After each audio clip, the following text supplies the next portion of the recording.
is going on, all you wonderful A-plusers out there? It is I, Stuart, here once again to give you guys another Superman and Lois review.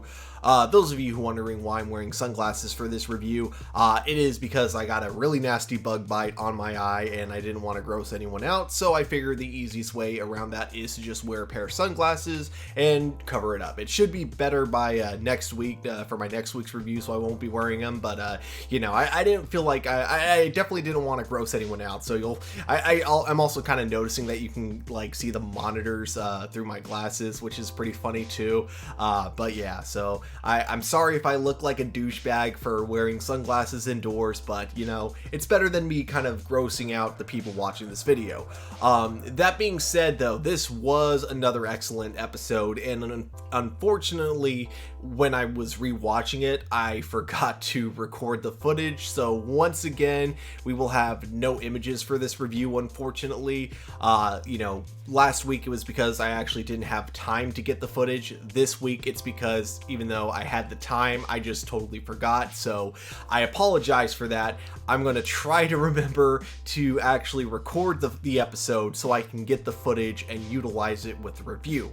That all being said, let's break this episode down, because this has to be probably my new favorite episode, and the fact that I've said that multiple times when watching the show, it really shows you like how great the quality is, because a lot of times, you know, when it comes to these CW shows, you usually have an amazing first episode, an amazing last episode, and a couple amazing episodes sprinkled in between. It rarely just, you know, you rarely see a CW show, even the good ones, all right? I'm not trying to talk about like, you know, the how like a lot of the newer seasons of all these shows have really kind of gone downhill, like The Flash and Legends of Tomorrow, but even at their peaks, it felt like you would have some really great introductions, and then it would kind of go through the motions and then sprinkle in some really good episodes here and there, and then it would be like the finales when it would be really great again. But the thing with Superman and Lois is that it's great all the way through, and it's constantly getting better and better episode after episode. It's like the writers are constantly challenging themselves,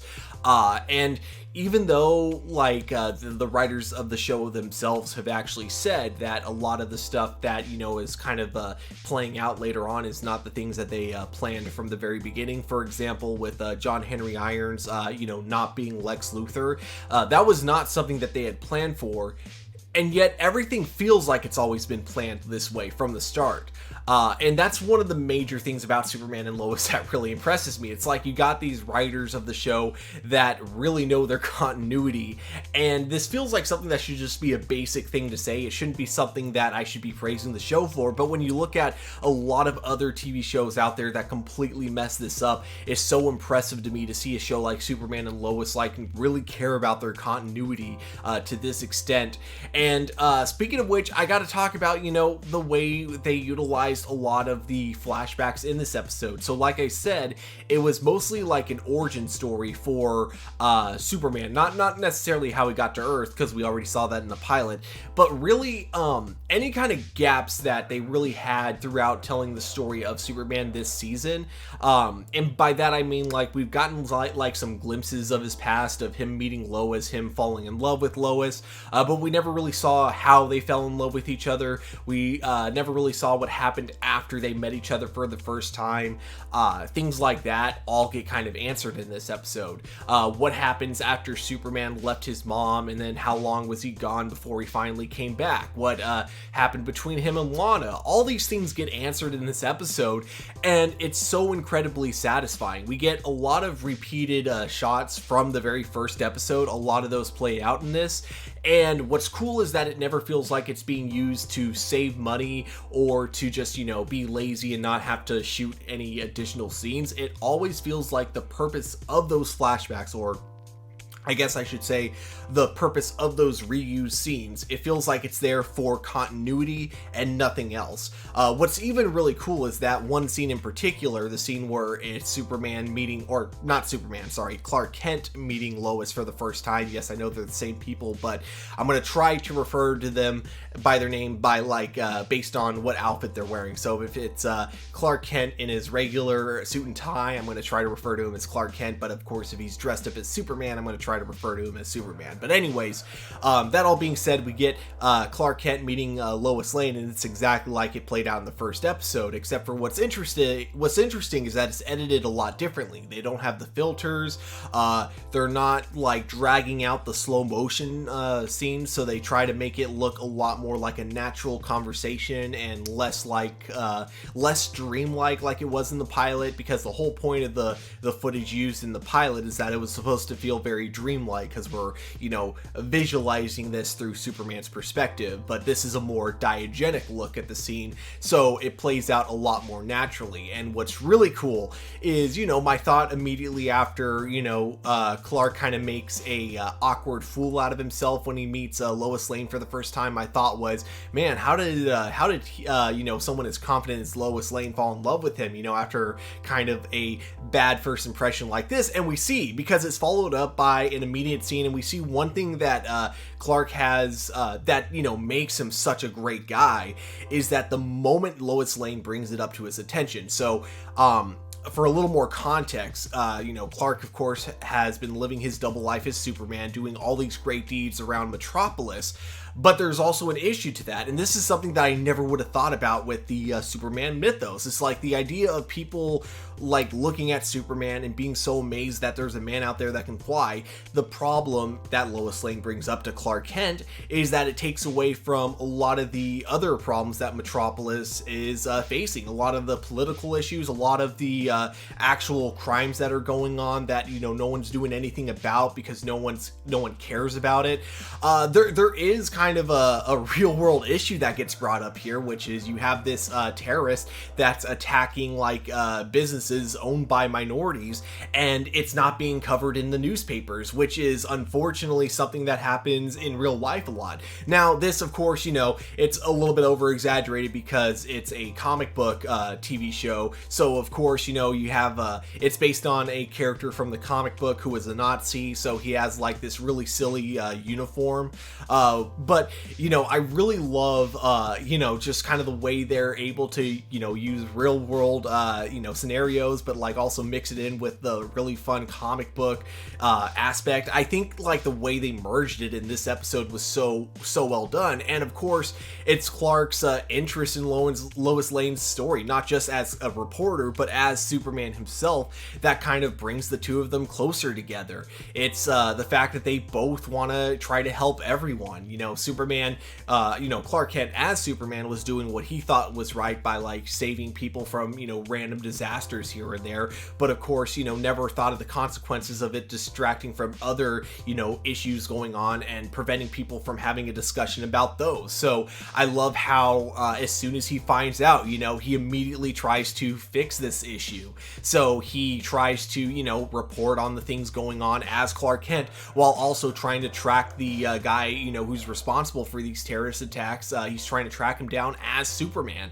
It leads to a really cool fight scene between him and Superman, because of course, one thing that gets brought up a lot when you look at the Zack Snyder version of Superman is how this is a very new Superman, so he's not really the best at his job, as he's taking down someone like Zod, causing a lot of collateral damage. And we get something like that as he's taking on, I'm sorry, but I did forget the villain's name, but he's taking him on. You know, he's very new at this, so the villain can kind of see that, and he tries to use that as his advantage, especially the fact that, you know, Superman's the type of guy that'll put himself in danger to save others. So he throws like 2 grenades, and of course Superman, you know, is more interested in stopping the grenades than stopping him, so he of course blows one of them up with his heat vision before it can hurt someone else.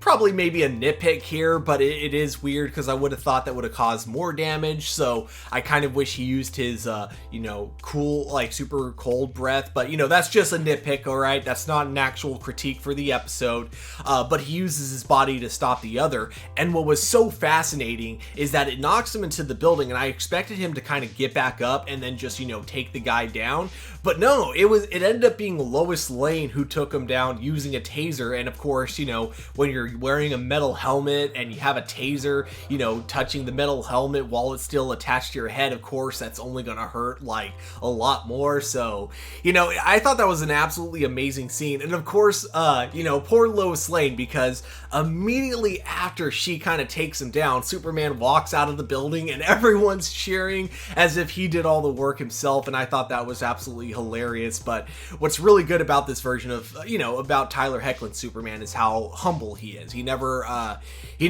lets the heroism go to his head. He never lets it, you know, his ego doesn't take over. You can tell he always does the right thing because it's the right thing to do, and he never does it because he likes getting the praise and the glory. And I think that's something that they portray so well in this show when it comes to Tyler Hoechlin's Superman. So overall, this origin part of the episode was really great. And of course, as it plays out a little bit more, we find out that it's not quite a flashback that we're seeing, but rather we are in somewhat of a simulation. Now, before I continue onward, there were a couple of notes I took with this episode that I wanted to bring up. I already brought up the idea of the stock footage and how well utilized it was, and I also brought up, you know, one of how this is probably one of my new favorite modern adaptations.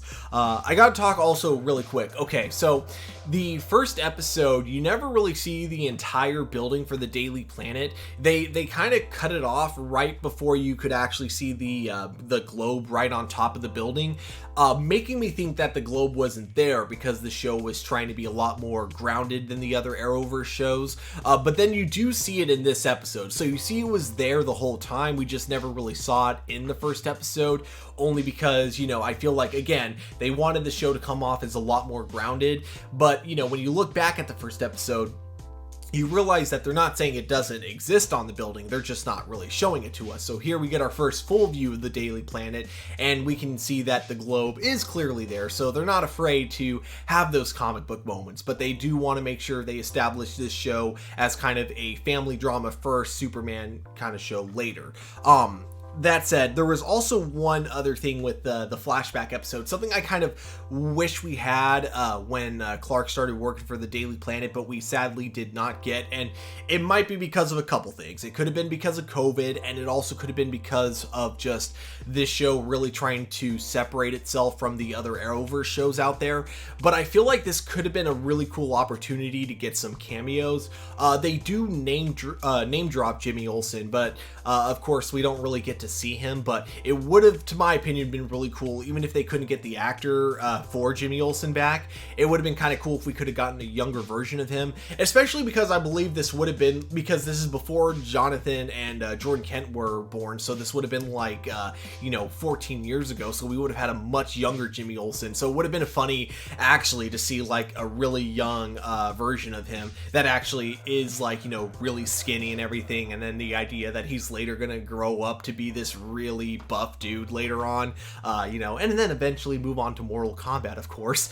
So that would have been kind of cool, but unfortunately we don't get to see that. We also don't get to see another cameo that I think would have worked really well, especially because I think this would have been taking place around the same time as the Midville episode that we got in Supergirl. It would have been kind of cool if we saw that same actress that played Cat Grant in the Midville Supergirl episode, if she made a cameo as well, like trying to be Lois's best friend in the episode, because there was a scene where Lois was talking with one of her friends about Superman, and I thought it would have been really funny if that scene was written with Cat Grant in mind, but maybe because of again, scheduling issues or COVID or just wanting to keep itself separate from the other shows, maybe they kind of rewrote that scene so for it to be, I believe her name was Janet in the scene. I could be wrong though. So maybe they rewrote it to be Janet.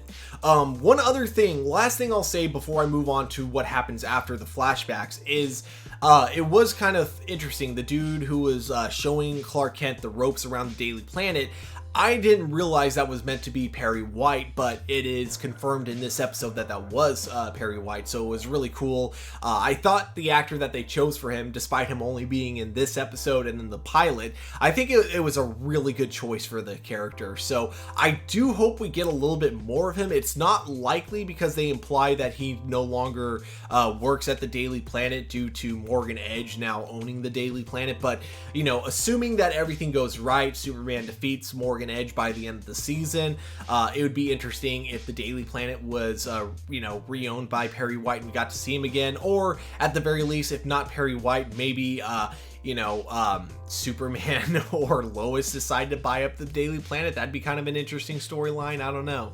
I am kind of curious because that's something I didn't think about until bringing up Perry White, is what is going to happen to the Daily Planet the moment Morgan Edge is now defeated. Who is going to run that place is my question.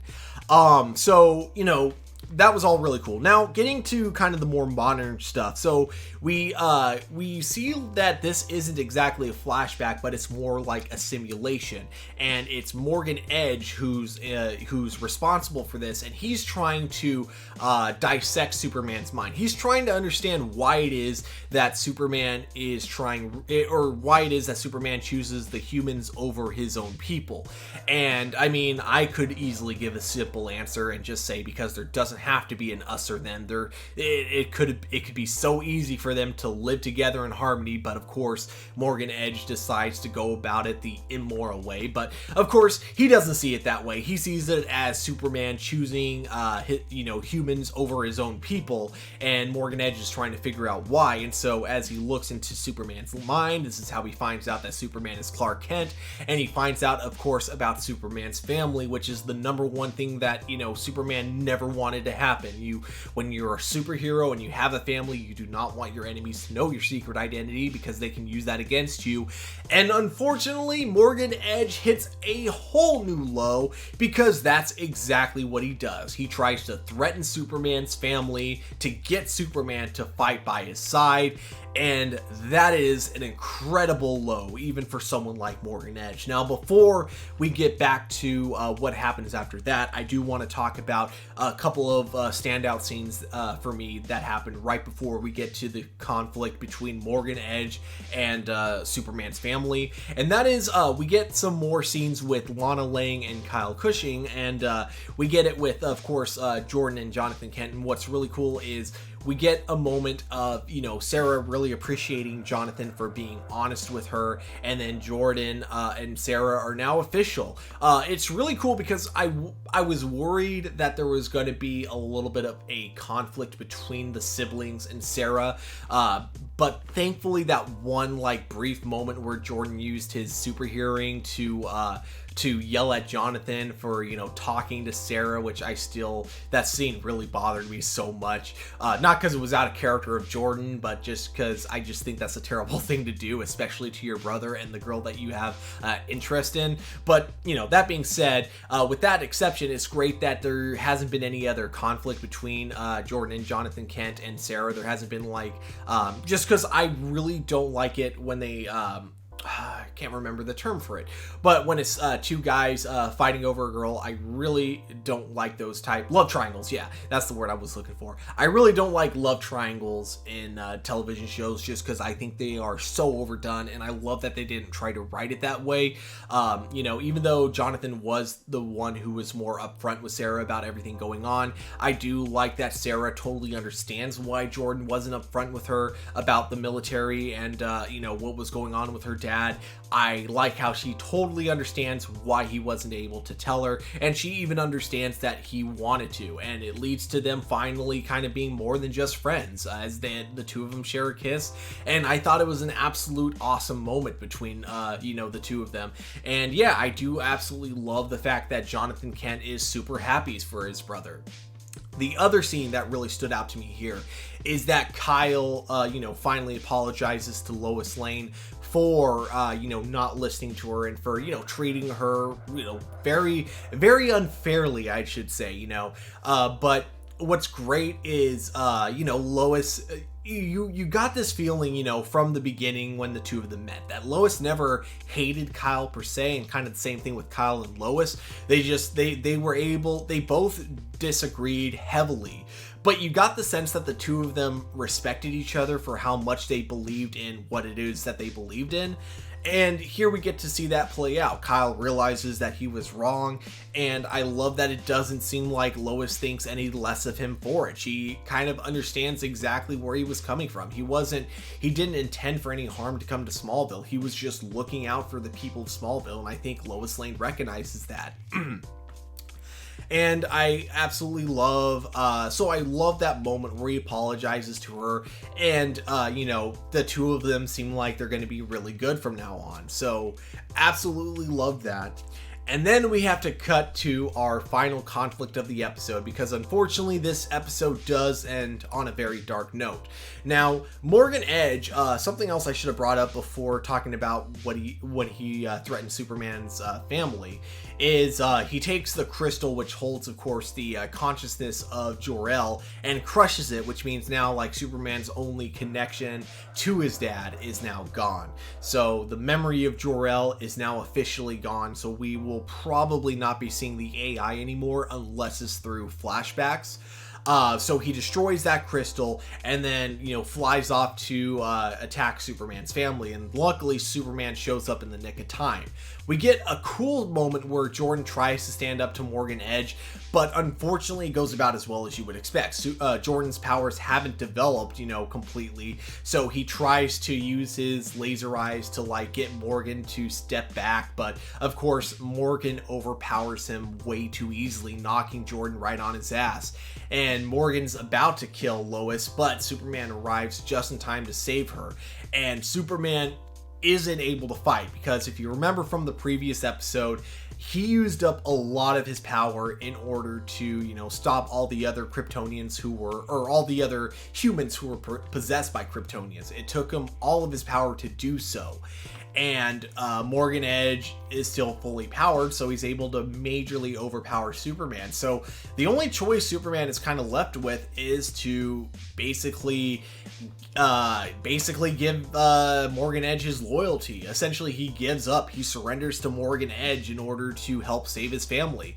And what's really bad about this is that it seems like Morgan Edge in his Fortress of Solitude has a way to mind control Superman, seemingly. Now, it's not fully clear what it is that he's about to do to Superman. But what is clear is that it's supposed to be painful, because the same procedure was done to him.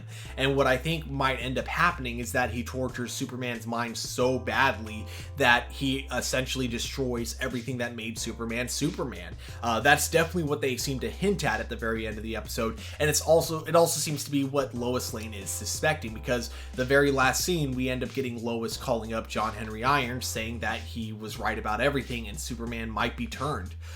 So more than likely, we are going to be getting John Henry Irons back in the next episode, and I really hope we build up to him, building his steel outfit, because I think that's going to be really cool to finally see in the Arrowverse, of course. But guys, fantastic episode, absolutely amazing, and again, my favorite episode so far, and I hope I get to say that a few more times when watching the last, I believe we got 4 more episodes this season, so I'm hoping I get to say that at least one more time, because again, the show continues to impress me more and more as it continues to go. So amazing series so far, and an amazing episode, and it's funny because I keep hearing these reports by Warner Brothers saying that they don't know how to make Superman relatable, how to modernize him by today's standards, and this is how you do it. I mean, Superman and Lois is literally everything I've ever wanted from a Superman television show. It is, I think this might be my new favorite Superman ever. Maybe Tyler Hoechlin wasn't at first my favorite Superman actor, but the more I'm seeing him in this role in this series, the more I'm like, this is Superman. This version of Superman is now my personal favorite, and that's saying a lot because, you know, I grew up with the Superman animated series, of course, and which of course later spun off to the Justice League animated series. And for a while, I always thought that was the peak of Superman. Like that was my favorite Superman for a while. But now I think it's easy to say that Tyler Hoechlin might be my new favorite Superman. I think just he knows exactly how to carry everything that works about Superman, but also knows exactly how to modernize it. And I think it's just done so brilliantly in this show. But yeah, guys, I think that's all I have to say about this episode. Amazing episode, 10 out of 10. Definitely recommend checking it out. Now, next week, we got John Diggle returning, which is something that I've been really excited to see. I'm really excited to see how he interacts with Superman and Lois, because I don't think the two of them have ever shared screen time before. So this will be the first time. And, you know, it's a very similar situation with Batwoman, where, like, I don't know if John Diggle really knows anyone on Superman and Lois, so it'll be interesting to see how they utilize him.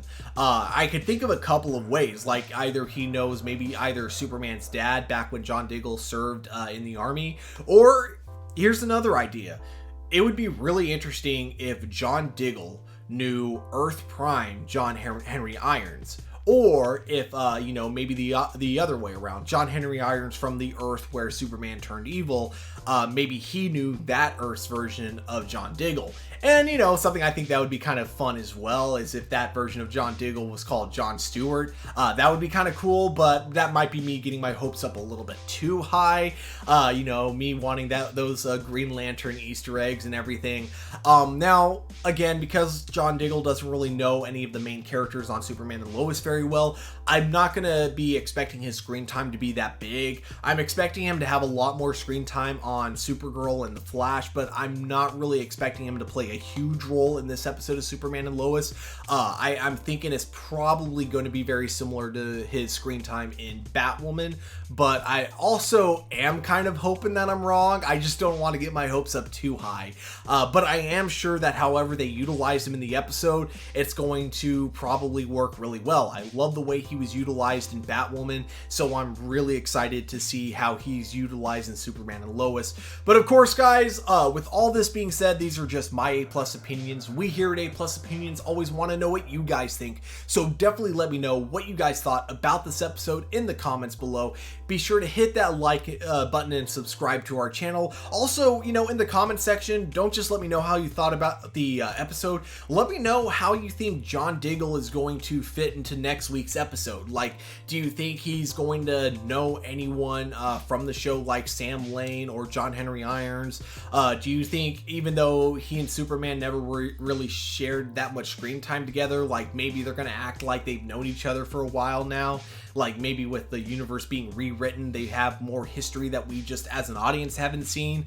And I think my biggest question too is just, does Superman remember Diggle? Because when you look at kind of how Crisis on Infinite Earths ends, you see that the characters can carry one memory or the other. They don't really, it doesn't seem like they can carry both, if that makes sense. So I'm wondering if with Superman, with him being a Kryptonian, maybe he's able to get both the memories of pre-crisis and post-crisis, but it's just Superman. I'm kind of curious how that's going to play out. But yeah, like I said, my A+ opinions, definitely want to hear what you guys have to say. So definitely leave a comment right below, and don't forget to hit that like button, subscribe to our channel. But of course, guys, above all, don't forget to keep it A+. I'll talk to you all later.